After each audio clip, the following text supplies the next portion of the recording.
With 76 selections in CSE 2022, Study IQ IS aims at providing high quality IS preparation at a very affordable cost.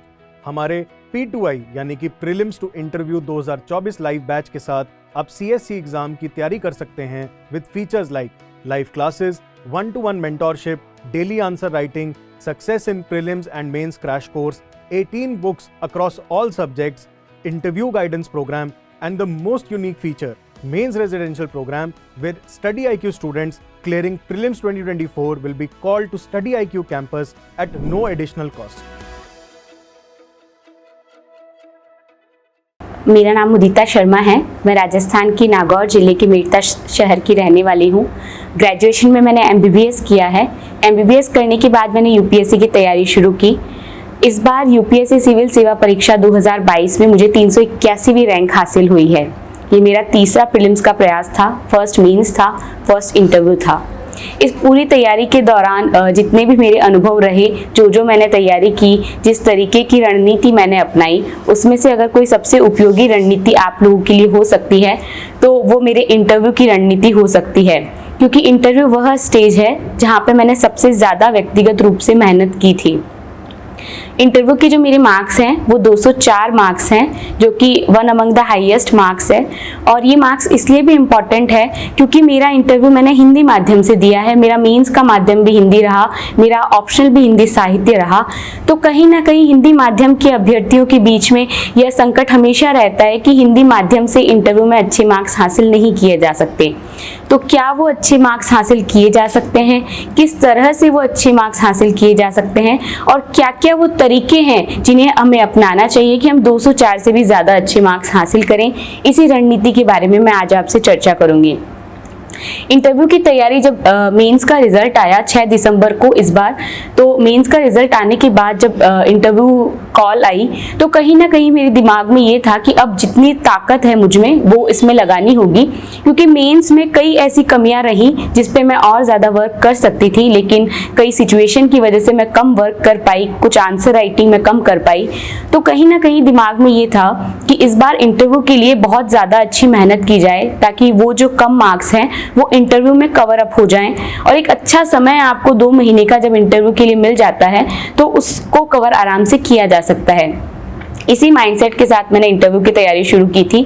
सबसे पहले जो starting में किया गया वो था डिटेल्ड एप्लीकेशन फॉर्म को भरना। जब मेंस का रिजल्ट आ जाता है तो डेफ 2 हमें भरना होता है। तो डेफ 2 को जैसे आम तौर पर ऐसा होता है कि कई लोग अपनी हॉबीज को मनगढ़ंत तरीके से लिख देते हैं, कई लोग अचीवमेंट्स को जो होते हैं वो भी इसी तरीके से लिख देते हैं। लेकिन हमारा पूरा फोकस ये था कि हमारा डिटेल्ड एप्लीकेशन फॉर्म जो हो वो रियलिस्टिक हो, कोई भी ऐसा नेसेसरी अचीवमेंट ना लिखा जाए जो हमारा रियल अचीवमेंट ना हो। इनफैक्ट जो भी रियल अचीवमेंट्स हैं उसमें भी कुछ सेलेक्टिव अचीवमेंट्स ही लिखे जाएं जो एक्चुअली कुछ वेटेज रखते हैं, जो एक्चुअली कुछ इम्पैक्ट ला सकते हैं, और जिनके बारे में अगर प्रश्न पूछा जाए तो आप एक अच्छी तैयारी के साथ अपने प्रश्नों का उत्तर दे सकें। इन्हीं सबको ध्यान में रखते हुए हमने पूरा 7-8 दिन का समय लेकर एक अच्छा डेफ भरने की कोशिश की। कई सीनियर्स की मैंने इसमें सलाह ली, टीचर्स की, मेंटर्स की, सबसे सलाह लेने के बाद एक फाइनल डेफ को अप्रूव किया गया। क्योंकि कई बार ऐसा होता है कि आपका इंटरव्यू केवल और केवल डेफ ओरिएंटेड चल जाता है। तो जब इंटरव्यू डेफ ओरिएंटेड चल जाता है तो जो आपने डेफ में लिखा है उसका ही अगर आप आंसर ढंग से नहीं करते हैं तो कहीं ना कहीं फिर ये आपकी प्रिपरेशन को, आपकी पर्सनालिटी को जस्टिफाई नहीं कर पाता है। तो इसलिए एक अच्छा डेफ हमने भरा। डेफ भरने के बाद में सबसे पहली कोशिश हमने ये की कि हमने हमारी इंटरव्यू की प्रिपरेशन को 4 हिस्सों में बांटा। 4 हिस्सों में इस तरीके से बांटा गया कि हर हिस्से की तैयारी अलग तरीके से की जाएगी। तो मैंने जो 4 हिस्से किए वो थे मेरा ऑप्शनल जो कि हिंदी साहित्य था, मेरा ग्रेजुएशन का बैकग्राउंड जो कि मेडिकल साइंस था, और करंट अफेयर्स, और मेरा डिटेल्ड एप्लीकेशन फॉर्म। तो शुरुआत के 10-15 दिन तक यानी कि पूरे दिसंबर के महीने में 30 तारीख तक हमने सिर्फ ये किया कि इन चारों हिस्सों के हमने प्रश्न बनाए। मेरे टीचर्स के साथ, मेंटर्स के साथ, दोस्तों के साथ, फैमिली के साथ, जितने लोग मेरे साथ एसोसिएट हो सकते थे, हमने एक दायरा बढ़ाकर, एक सोच बढ़ाकर कितना आगे से आगे प्रश्न सोचा जा सकता है क्या प्रश्न की अंतिम लिमिट हो सकती है, पूरा जितना भी डाइवर्स एक इंटरडिसिप्लिनरी अप्रोच हो सकती है, कितना वो व्यक्तिगत रूप से पूछ सकते हैं, कितने काउंटर क्वेश्चंस उस पे आ सकते हैं, कितने कनेक्शंस उस पे हो सकते हैं, इन सब बातों को ध्यान में रखते हुए हमने इन 4 हिस्सों पे अलग अलग प्रश्न बनाए। इन चारों हिस्सों पर प्रश्न बनाने के बाद मैं कई सारे ऐसे लोगों से मिली जो अच्छे स्कॉलर्स हैं, जो फील्ड के बारे में जानते हैं। इंटरव्यू को लेकर मेरी हमेशा से अप्रोच ये थी कि मुझे बुकिश आंसर नहीं करना है। मैं ये नहीं चाहती थी कि वहां पे जो आंसर हो वो ऐसा लगे कि किताबी जो है आंसर आए। मेरा ये था कि जो भी आंसर हो वो धरातल की हकीकत को लेके चले कि क्या रियलिस्टिक प्रॉब्लम्स हैं, क्या उनके प्रैक्टिकल प्रैग्मेटिक सॉल्यूशंस हो सकते हैं, और इस सब बातों को किस तरीके से एक कॉन्फिडेंस के साथ, एक हम्बलनेस के साथ जो है हम वहां पे प्रेजेंट कर सकते हैं। तो इसी प्रिपरेशन के दौरान फिर मैंने कई सारे फिर मॉक इंटरव्यू देना शुरू किया। शुरुआत के मॉक इंटरव्यू में कहीं ना कहीं एक दबाव, एक प्रेशर मैंने फील किया, और उस प्रेशर में मैंने ये देखा कि परफॉर्मेंस जो है वो लगातार खराब होती है। जब भी आप प्रेशर में आंसर करते हैं तो लैक ऑफ कॉन्फिडेंस जो दिखता है वो आपके आंसर को हल्का कर देता है, आप एक कन्विक्शन के साथ आंसर नहीं कर पाते हैं। तो धीरे धीरे इन सारे मॉक इंटरव्यूज में जो समस्याएं आई, उन सारी समस्याओं को मैंने एक पेपर पे नोट किया, किन बातों का मुझे ध्यान रखना है इंटरव्यू वाले दिन उनको नोट किया गया। और भी जो मुझे इंटरव्यू के लिए अच्छी सलाह दे सकते थे, जिन जिन समस्याओं से मैं जूझ रही थी, सबसे मैंने सलाह ली। इसी क्रम में मैंने डॉक्टर विकास देवी कीर्ति सर की भी हेल्प ली। तो सर ने मुझे एक कॉन्फिडेंस, एक कन्विक्शन के साथ एक कैसे पोलाइटली आंसर किया जाता है, ये जो अप्रोच है मैंने सर से ली।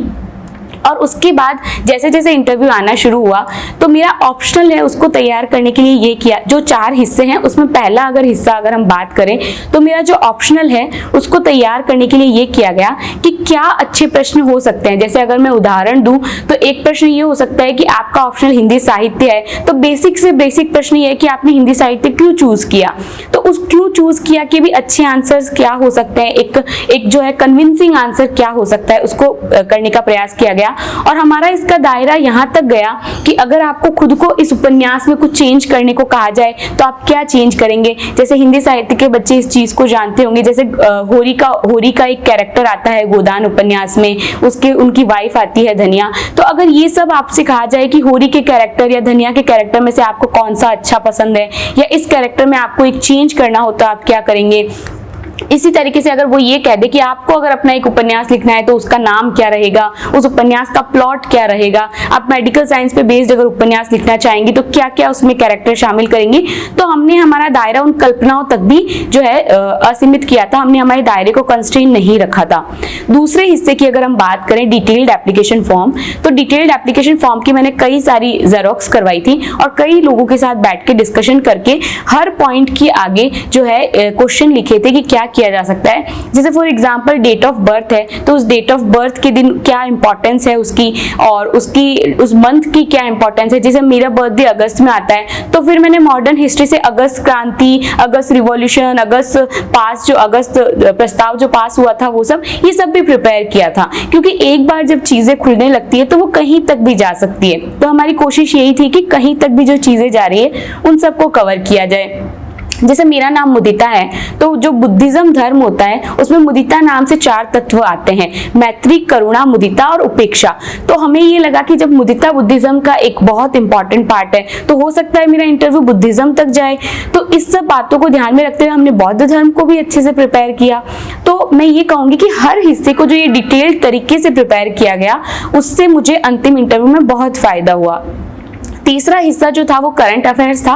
करंट अफेयर्स मेरा कहीं ना कहीं कमजोर था, इसीलिए थोड़ा मेरे जो है जनरल स्टडीज के मार्क्स में भी वो दिखा, करंट अफेयर्स में इंप्रूवमेंट होने की गुंजाइश थी। लेकिन इंटरव्यू में जो करंट अफेयर्स होता है उसकी प्रकृति अलग होती है। मेंस में जब आप आंसर लिखते हैं उसकी प्रकृति अलग होती है। इंटरव्यू में आमतौर पर आपको करंट अफेयर्स के मुद्दों पर आपकी राय पूछी जाती है, और जो आप राय अगर देते हैं तो फिर वो आपसे काउंटर क्वेश्चन करते हैं कि इस राय को ये क्यों नहीं होना चाहिए, ये क्यों होना चाहिए, क्या इसमें ये शामिल किया जा सकता है, क्यों आप ऐसा नहीं सोचती हैं। तो उस तरीके से जितने भी करंट अफेयर्स के मुद्दे थे उस पे उन सारी राय को तैयार किया गया।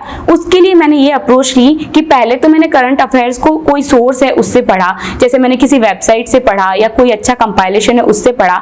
तो उससे लेके मैंने हर हिस्से के प्रोज और कॉन्स क्या हैं, उसके फॉर और अगेंस्ट क्या है, पॉजिटिव नेगेटिव्स क्या है और मेरी उस पर क्या ओपिनियन हो सकती है। ये मैंने तैयार किया। उसके बाद में जो दृष्टि के मेंटरशिप प्रोग्राम का हिस्सा थी, उस मेंटरशिप प्रोग्राम में हम कई सारे लोग बैठ के ग्रुप डिस्कशन किया करते थे। तो उस ग्रुप डिस्कशन से करंट अफेयर्स में हमारी व्यक्तिगत राय को स्ट्रेंथन करने में हमें बहुत ज्यादा हेल्प हुई। तो वहां से करंट अफेयर्स को मैंने मजबूत किया। तो जो कमजोरी मेरी मेंस में थी उसको मैंने इन 2 महीनों में मेरी ताकत बनाने की पूरी कोशिश की। और चौथा जो हिस्सा था मेडिकल साइंस था, क्योंकि मेरा अपना बैकग्राउंड मेडिकल साइंस है। कोविड के समय में बहुत ज्यादा ऐसे प्रश्न रहे हैं जो पूछे जा सकते हैं, तो इसी सबको ध्यान में रखते हुए मैंने पूरी कोशिश की कि मेडिकल साइंस का कम से कम कोई हिस्सा ऐसा ना छूटे जिससे मेरा बैकग्राउंड जस्टिफाई ना हो पाए। और ऐसा रहा कि मेरा इंटरव्यू जिस बोर्ड में आया वो मैम हेल्थ सेक्रेटरी रह चुकी हैं। तो लकीली और सिचुएशन की वजह से मेरा इंटरव्यू जो है मेडिकल साइंस की उससे स्टार्ट हुआ। और मेडिकल साइंस के जिन टॉपिक्स पे मुझे क्वेश्चन पूछे गए वो टॉपिक्स मेरे बहुत अच्छे से प्रिपेयर थे। तो कहीं ना कहीं एक इंटरव्यू की अच्छी शुरुआत जो है उसको एक अच्छी दिशा जो है वो प्रारंभ से ही मिल गई थी। उसके बाद मुझे जनरल स्टडीज के कुछ क्वेश्चन पूछे गए, ओपिनियन बेस्ड क्वेश्चन पूछे गए। तो उन सारे क्वेश्चन पे बहुत सारे काउंटर क्वेश्चन किए गए। कई बार इंटरव्यू को लेकर बच्चों में ये मिथ होता है कि काउंटर क्वेश्चन अगर पूछे गए तो मुझे ग्रिल किया गया है। मेरा ये मानना है कि काउंटर क्वेश्चन ग्रिल नहीं होता है, क्योंकि आप जो बताते हैं वो तो आपको आता है, लेकिन वो जो पूछते हैं वो अगर आप बता देते हैं तो उनको लगता है कि आपको एक कंसेप्चुअल क्लैरिटी है, आप चीजों को एनालिटिकल तरीके से पढ़ते हैं, आप केवल चीजों को शैलो तरीके से नहीं पढ़ते हैं, डेप्थ में आप चीजों को पढ़ते हैं। तो इसी से तो मैं कई सारे टॉपिक्स जो पढ़ के गई थी, हर टॉपिक पे मैंने डेप्थ में पढ़ने की कोशिश की थी। और पूरे इंटरव्यू में जैसे मुझे एक क्वेश्चन इंटरव्यू में ये पूछा गया, उन्होंने क्योंकि मैंने ये बोला था कि मैं मेंस्ट्रुअल हाइजीन पे वर्क करना चाहूंगी, तो उन्होंने मुझे ये पूछा, 4th मेंबर जो थी उन्होंने, कि आप मेंस्ट्रुअल हाइजीन की बात कर रही हैं, मेंस्ट्रुअल लीव का विमर्श जो चल रहा है, तो आपको क्या लगता है कि हम पिछले 500 सालों से 1000 सालों से यही चल रहा है कि ऑलरेडी महिलाओं को हम 3 दिन बाहर बिठाते हैं और वो जो है नहीं काम करती हैं, और अब हम फिर से ये कह रहे हैं कि हम उनको 3 दिन की मेंस्ट्रुअल लीव दे दें, तो उसमें क्या फर्क क्या है? मतलब रेस्ट तो हम दोनों तरीके से दे रहे हैं। तो हमेशा एक ऑप्टिमिस्टिक अप्रोच लेके चलना, एक कॉम्पैक्ट आंसर करना, वो बहुत अच्छा इंपैक्ट लाता है। तो मैंने उसका बहुत सिंपल सा आंसर ये किया कि मैम काम सेम हो रहा है लेकिन डिफरेंस अप्रोच का है। पहले जो हम कर रहे थे वो हम उनको छुआछूत की भावना की वजह से, हम उनको अलग थलग करने की भावना की वजह से कर रहे थे, और अब जो हम कर रहे हैं उसमें हमारी अप्रोच उन महिलाओं की मेंटल, इमोशनल, साइकोलॉजिकल, फिजिकल जो सिचुएशन है, हार्मोनल जो उनकी सिचुएशन है, उन सबको ध्यान में रखते हुए हम एक जेन्युइन जो हमारा सपोर्ट सिस्टम है वो हम उनको प्रोवाइड करवा रहे हैं। तो ये आंसर जो थे, मुझे लगता है उनके फेशियल एक्सप्रेशन से मुझे लगा कि ये बहुत कन्विंसिंग आंसर है।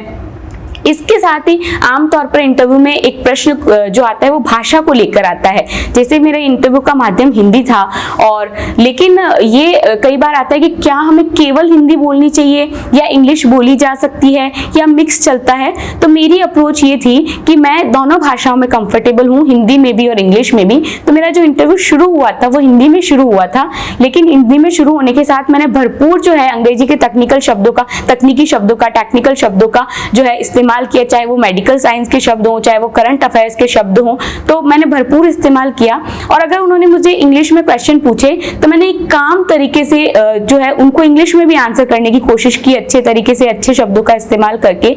तो ये भाषा को लेके जो हिंदी माध्यम के बच्चों का प्रश्न है कि क्या किया जाए, तो मैं ये कहूंगी कि दोनों भाषाओं को आप अच्छी तरीके से तैयार करें। केवल हिंदी अगर आती है तो घबराएं नहीं, अच्छे शब्दों का, अच्छे अंग्रेजी शब्दों का अपने आंसर में इंक्लूड करें। और अगर आप अंग्रेजी बोल सकते हैं तो 1-2 अच्छी लाइंस जो हैं वो आप जरूर बोलें। जैसे मेरे इंटरव्यू में मैंने फूड को लेके एक अच्छा सा स्लैंग बोला था, एक अच्छा सा कोटेशन बोला था, तो वो अच्छा उसका प्रभाव आया। और मैं ये कहूंगी कि कहीं ना कहीं अगर आप ग्रामीण परिवेश से हैं तो आप जरूर कोशिश करें कि वो जो धरातल की जो खुशबू है, जो हमारी संस्कृति की खुशबू है, वो भी आपके इंटरव्यू में दिखे। क्योंकि जैसे मेरा इंटरव्यू हिंदी से शुरू हुआ, कई आंसर्स इंग्लिश में किए गए, तो मेरा जो इंटरव्यू का अंत है वो मारवाड़ी और राजस्थानी भाषा से हुआ। क्योंकि उन्होंने जब मुझे मीराबाई का एक प्रश्न पूछा तो मैंने उस प्रश्न का जवाब राजस्थानी भाषा की एक उनकी मीराबाई के एक पद से दिया था। तो उसका जो एक अपना प्रभाव आता है कि आप जो है जेन्युइन इंसान हैं, आप रियल इंसान हैं, आप आर्टिफिशियलिटी नहीं रखते हैं, आप चीजों को जो हकीकत है उसी के साथ पेश करते हैं। तो ये चीजें बहुत अपीलिंग लगती है, ये चीजें आपको एक बेहतर इंसान के तौर पर दिखाती हैं। तो आमतौर पर ये कहा जाता है कि आधे घंटे में कैसे अपनी पर्सनालिटी को शो किया जाए। तो मैं ये कहूंगी कि आधा घंटा जो होता है उसमें आप कई सारे ऐसे प्रयास कर सकते हैं जिससे आप अपने बैकग्राउंड को, अपनी संस्कृति को, अपने व्यक्तित्व को कई तरीके से जस्टिफाई कर सकते हैं। तो आप वहां पे ऐसा करें। तो मेरा इंटरव्यू जो है वो एक अच्छे नोट पे शुरू हुआ। मैंने पूरे इंटरव्यू में एक प्रेशर को जो है हैंडल करने की अच्छी कोशिश की। मेरा ये था कि अगर दबाव में अगर आप आए तो आप गलत आंसर करेंगे, उसकी बजाय आप कामनेस के साथ आंसर करें। इसी की प्रैक्टिस मैंने सारे मॉक इंटरव्यू में की थी।